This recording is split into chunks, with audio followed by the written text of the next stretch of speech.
C'est difficile de ne pas faire un parallèle. Le 6 janvier 2021, il y a des milliers de manifestants pro-Trump qui envahissaient le Congrès américain. 2 ans plus tard, presque jour pour jour, un scénario en apparence similaire se déroulait à des milliers de kilomètres de là, cette fois dans la capitale brésilienne.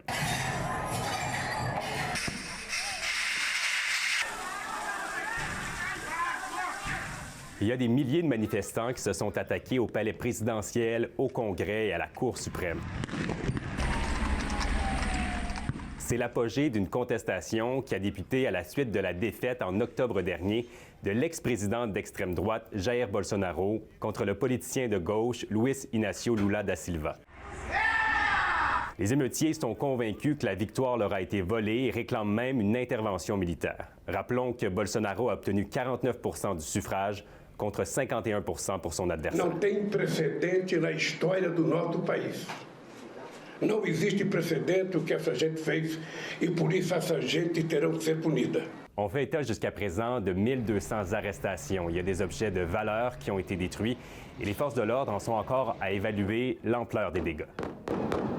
C'est de la Floride que Jair Bolsonaro a dénoncé les violences de dimanche et a nié avoir été l'un des moteurs de la révolte. Bolsonaro se vantait d'être le Trump, d'être pique.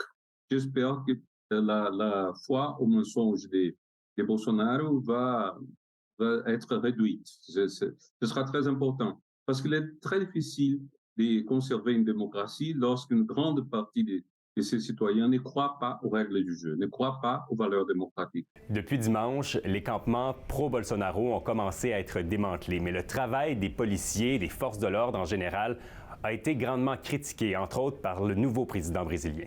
Il existe sans doute une complicité active ou passive de la part des forces dites de l'ordre. Et ça va être un grand problème. Il faudra absolument qu'on n'ait plus de complaisance envers les terroristes. Au Brésil, des enquêtes sont déjà déclenchées pour identifier les organisateurs de l'assaut. Il faudra profiter de cette chance qui a été ouverte par les actes d'hier pour essayer d'écraser vraiment ces mouvements antidémocratiques qui poussent au Brésil comme ils ont poussé aux États-Unis.